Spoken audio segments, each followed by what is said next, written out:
Hello, welcome viewers. Today I am going to start a video on repeatedly asked questions since 20 years in NET, SET, PGT, TGT, NBS, KBS, SLST and in SSC exam. In this video, I will discuss the MCQ with explanations. The questions and answers are related to English literature, ELT and English language. Let's start. The first question. What is the duration of 100 Years' War? The answer is from 1337 to 1453, about 116 years. Let's see the explanation. The war was going on between England and France. The English had held land in France for a long time, but lost Normandy in 1204. In 1337, Edward III declared himself King of France based on his mother's lineage. His ambition was the recovery of territories England used to hold in France. This declaration was the onset of a long period of war. Question number 2. The books like The Legend of Good Women and Confessio Amantis were written in, the answer is written in 1386. Let's see the explanation. In 1386, Chaucer wrote The Legend of Good Women. The Legend of Good Women was written by Geoffrey Chaucer. Some parts of it have been written earlier and the prologue is revised later. Now, the another one, the Confessio Amantis. This was written by John Gower. John Gower writes his English poem Confessio Amantis. The meaning of this Confessio Amantis is the lover's confession. It contains a passage in praise of Geoffrey Chaucer. Both these books were written in the same year, 1386. Next question number 3. Who is called the morning star of Renaissance? The answer is Geoffrey Chaucer. Now see the explanation and related informations. Edward Albert calls Geoffrey Chaucer the earliest of the great moderns. Chaucer stands at the end of the Middle Ages and the beginning of the modern age. He is in the middle time. He has been also called father of English literature and father of English poetry. Next question number 4. Who is the father of English prose? The answer is William Tyndale. William Tyndale is called the father of English prose. William Tyndale was born in 1494 and died in 1536. Now see the explanation and related information. If another question comes like this, who is the first writer of English prose? The first writer of English prose is Saint Augustine of Canterbury. Saint Augustine of Canterbury is regarded as the first writer of English prose, but father of English prose is William Tyndale. Next question may come like this. Is King Alfred the father of English prose? The answer is yes. He is also known as the father of English prose. There are two answers. William Tyndale sometimes is called the father of English prose, another time King Alfred is regarded as the father of English prose. Your answer should be on the choice. Depending on the choice, multiple choice, you should answer the question. Tyndale translated the New Testament. It was incomplete. First time, it was incomplete by Tyndale and this was in 1525. The New Testament translation, first full printed edition in English came out in 1526. This is the contribution of William Tyndale. Tyndale was betrayed by Henry Phillips. As a result, he was tried on a charge of heresy in 1536 and was found guilty and condemned to be burned to death. Next in question 5. Who is called the true child of Renaissance? The answer is Christopher Marlowe. Christopher Marlowe was born in 1564 and he died in 1593. See the related informations. Christopher Marlowe, also known as Kit Marlowe, He was an English playwright, poet, and translator of Elizabethan era. His works include Dido, Queen of Carthage. Possibly, it was co-written with Thomas Nash, and it was printed in 1594. Next, he wrote Tamburlaine Part 1. Part 1 was completed in 1587, and Part 2 of Tamburlaine, it was completed from 1587 to 1588. And this drama, Tamburlaine, both the parts were printed in 1590. Next, he wrote The Jew of Malta. It was printed in 1633. Next, he wrote Dr. Faustus. It was printed in 1604 and 1660. Next came out Edward II. It was printed in 1594. Next, he wrote The Massacre at Paris. It was printed in 1594. He wrote some poetry and some translations were done by Marlowe. Those are like this. Amores. This was the first book of Latin elegiac couplets. This Latin elegiac couplets was written by Ovid, Latin poet Ovid. The name of this is Amores, and this Amores was translated by Marlowe in 1580s. Copies of this translation were publicly burned as it was considered as offensive, and it was burned in 1599. The Passionate Shepherd to His Love. It is a lyric poem written by Marlowe. Next one is Hero and Leander. Hero and Leander, it was unfinished. It was written by Marlowe. It was unfinished and it was left unfinished in 1593. And later it was completed by George Chapman. And this completed version was printed in 1598 after the death of Christopher Marlowe. He collaborated in many times and in many writings, including Henry the Sixth. Henry the Sixth, we know, was written by William Shakespeare, and it is now credited as a collaboration with Marlowe in the New Oxford Shakespeare series. And this New Oxford Shakespeare series was published in 216. The play Last Says Dominion. It was attributed to Marlowe upon its initial publication in 1657.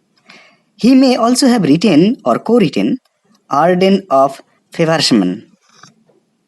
Next, question number 6. Who is the morning star of English literature? Who is called the morning star of English literature? The answer is Geoffrey Chaucer. Next, see related information. Chaucer has been called the father of English poetry. Edward Albert calls him the earliest of the great moderns. Chaucer stands at the end of the Middle Ages and the beginning of the Modern Age. He has been called the morning star of Renaissance. Next question, number 7. Who is the father of poem? The answer is Valmiki. Valmiki is called the father of poem. Valmiki is celebrated as the harbinger poet in Sanskrit literature. The epic Ramayana, dated variously from the 5th century BCE to the 1st century BCE, is attributed to him. He is revered as Adi Kavi, the first poet, author of Ramayana, the first epic poem.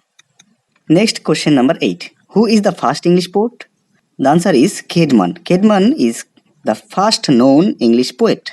Caedmon is the earliest English poet and he is the Northumbrian poet. In Anglo-Saxon, Caedmon cared for the animals at the double monastery of, I cannot pronounce this one, you should pronounce yourself this one. And this is the name of the double monastery. Now this monastery is known as Whiteby Abbey. Here, Caedmon was an animal lover and it was in the time period was from 657 to 680 of Saint Hilda. He was originally ignorant of the art of song, but learned to compose one night in the course of a dream. In dream, he learned the art, according to the 8th century historian Bede. Question number 9. Who is father of English criticism? The answer is John Dryden. Next, see related information. Dryden was considered to be the father of English criticism by Dr. Samuel Johnson. He is also the father of comparative criticism. He was appointed England's first poet laureate in 1668. He was of the opinion that the final end of poetry is delight and transport rather than instruction. Regarding poetry, Dryden said that the final purpose of poetry is to give delight, joy, and transport, sense, rather than instruction. Next, question number 10. Who is the father of grammar? The answer is Lindley Murray. Lindley Murray is considered the father of grammar. Lindley Murray was born in 1745 and died in 1826. Let's see the related information. Lindley Murray was the first person who initiated writing grammar books in 1795. He was the first best-selling author in the world who sold more than 15 million copies of his grammar books. He was an American Quaker lawyer, writer, and grammarian. Next, question number 11. What is the oldest written poem? The answer is the Epic of Gilgamesh. The Epic of Gilgamesh is considered as the oldest written poem in the world. The informations related to these are: this is an epic poem from ancient Mesopotamia, written circa 2000 BCE, that is actually thought to be one of the oldest works of literature.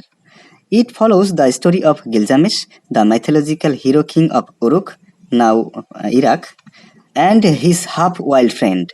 His means Gilgamesh's half-wild friend Enkidu, as they undertake a series of dangerous quests and adventures, and then Gilgamesh's search for the secret of immortality after the death of his friend. Viewers, I have made a separate video on the Epic of Gilgamesh. You can watch that video on Gilgamesh. Next, question number 12. Who is the father of new criticism? The answer is I.A. Richards. The full name is Ivor Armstrong Richards. Let's see related information.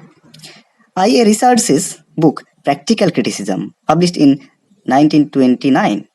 This practical criticism is a study of literary judgment. He was one of the first to study literary interpretation as a kind of science. T.S. Eliot called new criticism the lemon squeezer school of criticism. Next, in question number 13. Who coined the term new criticism? The answer is poet John Crow Ransom. John Crow Ransom coined the term new criticism. We should see related information with this. American critic and poet John Crow Ransom is the founder of the Kenyon Review. Kenyon Review was founded by this poet John Crow Ransom.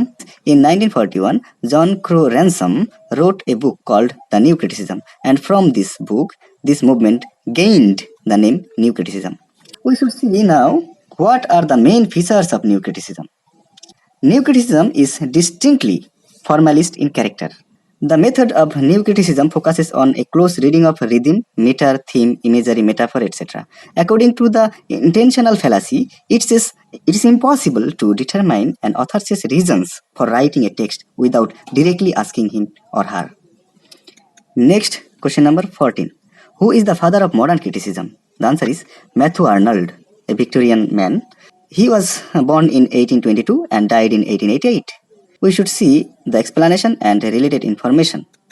Who was the first modern critic? If this question comes, the answer is Matthew Arnold. Matthew Arnold is the first modern critic. He was an English poet and cultural critic. Now we should know some prose written by Matthew Arnold. First one is Essays in Criticism, published in 1865, later published in 1888. Next, he wrote Culture and Anarchy. It was published in 1869. Next, Friendship's Garland. It was published in 1871. Next, he wrote Literature and Dogma, published in 1873. Next, he wrote God and the Bible. In 1875, it was published. Next, question number 15. Who founded formalism? The answer is Victor Shklovsky. Victor Shklovsky founded formalism.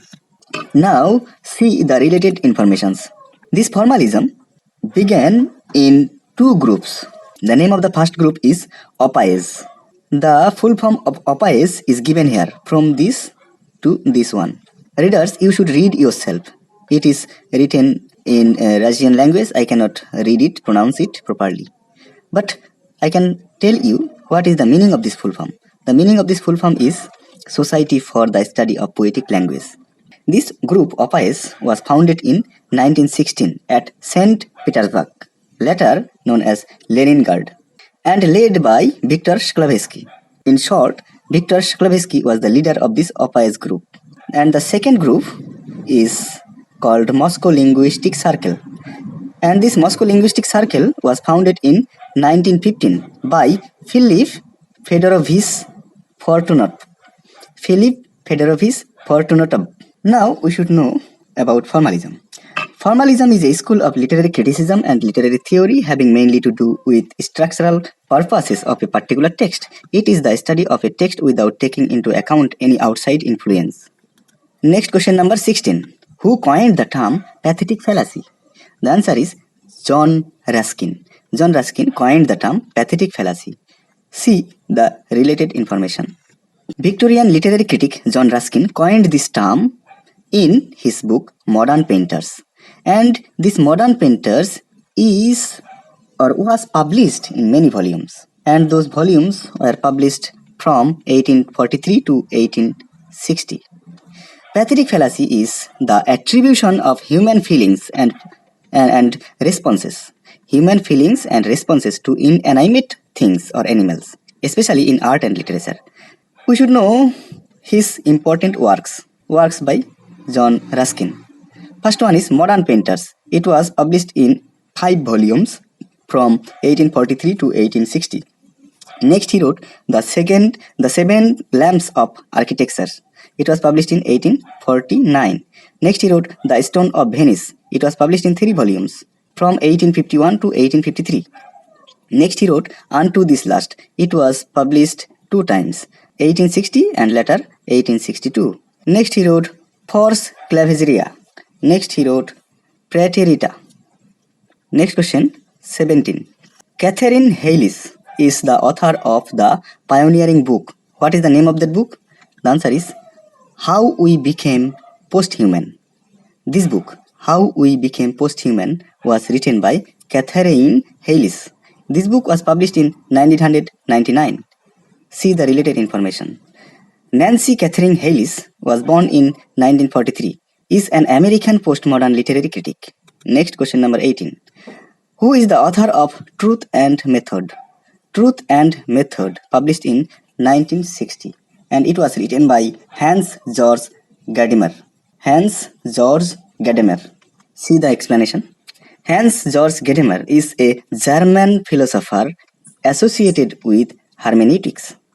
In this book, the author deploys the concept of philosophical hermeneutics as it is worked out in Martin Heidegger's Being and Time.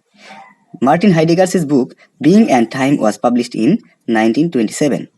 Next question number 19. Who is the writer of Capitalism and Schizophrenia? Capitalism and Schizophrenia was written by French authors Gilles Deleuze and Félix Guattari. Gilles Deleuze and Félix Guattari, both persons combinedly, wrote Capitalism and Schizophrenia. See the related informations. This theoretical book has 2 volumes. The name of the first volume is Anti-Oedipus. It was published or completed in 1972. The name of the second volume is 1000 Platters. It was published in 1980. Gilles Deleuze is a philosopher and Félix Guattari is a psychoanalyst. Next question number 20. Subaltern Studies Group. Shortly it is called SSG, or it is called also Subaltern Studies Collective. It is a group of South Asian scholars interested in dash. The answer is this group was interested in post-colonial and post-imperial societies. Explanation and related information. The term subaltern is an allusion to the work of Italian Marxist Antonio Gramsci. Antonio Gramsci was born in 1891 and he was died in 1937. The term's semantic range has evolved from its first use by Ranajit Guha following Gramsci to refer solely to peasants who had not been integrated into the industrial capitalist system. Now, it now refers to any person or group of inferior rank or station, whether because of race, class, gender, sexual orientation, ethnicity, or religion. The group started at the University of Sussex and then continued and travelled mainly through Guho's students. Although they are, in a sense, on the left, they are very critical of the traditional Marxist narrative of Indian history, in which semi-feudal India was colonized by the British, became politicized, and earned its independence. Scholars in this field, who are the scholars? The answer is David Arnold, Gautam Bhadra, Dipesh Chakraborty, Partha Chatterjee, Ranajit Guho, Gayatri Chakraborty Spivak, Shashi Tharoor, etc. Thanks for watching the video unto this last. Hope to see you in the next video.